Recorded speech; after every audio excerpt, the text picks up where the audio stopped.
Well, it was quite a day for the city of Billings, for Key West, and for the U.S. Navy, which welcomed the newest member of its fleet. It was a bit of a challenge getting here, but you would never have known that from today's ceremony, which was steeped in tradition.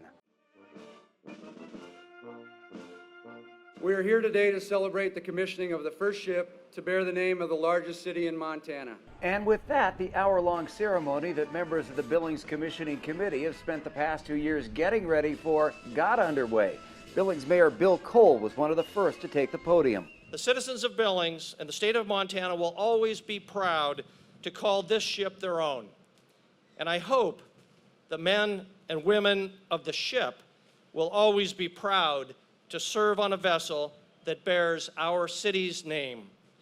To the crew, know that wherever you sail, the people of Billings will always be with you, and the big sky will always be over you. Many of the nation's top brass made the trip to Key West for the commissioning of the littoral combat ship. It's an exciting time for your Navy, including Assistant Secretary of the Navy James Gertz, who introduced the keynote speaker, U.S. Senator John Tester, who, along with many Montana veterans groups, pushed hard for a ship to be named after Billings. It will represent the city of Billings, our state of Montana, and this nation proudly by defending the waters around us.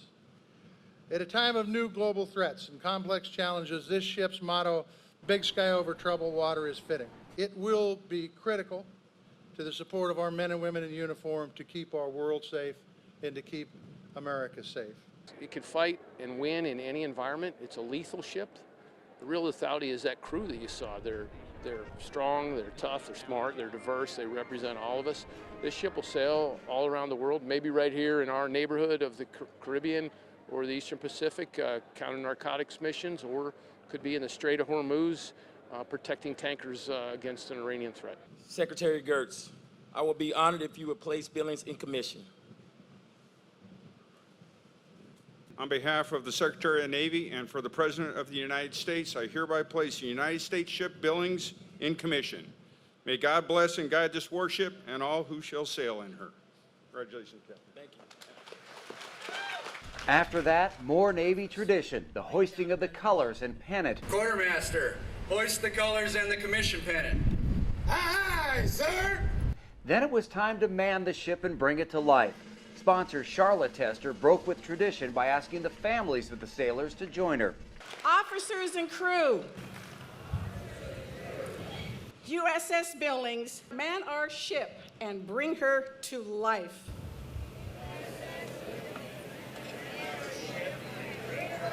There we go!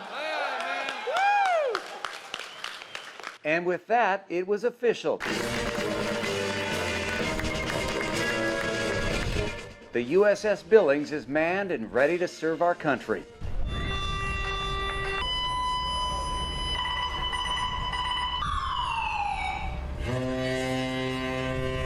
This exceeded every expectation I possibly could have had. This was just overwhelming. It was well worth the effort and the time, and we should all be very proud of these men and women that protect us. It's a beautiful day, it's a great ship, and we got something for Billings that I can't believe I would see once in a lifetime event. This is like the 4th of July for Montana. For me, you know, it's just fantastic. We have a marriage with this ship for the next 25 or 30 years while it's at sea, so it's not over with for us. The city of Billings will still have a connection with the ship for a long time, and we're going to keep working to make the sailors and their families, support them, make them happy, do everything we can. And one way they plan to do that is by establishing a legacy fund that already has around $150,000 in it to help sailors who need it, and also to bring some of the crew back to Billings from time to time. Well, that's going to wrap up our coverage from Key West, Florida. I'm Russ Riesinger reporting for MTN News.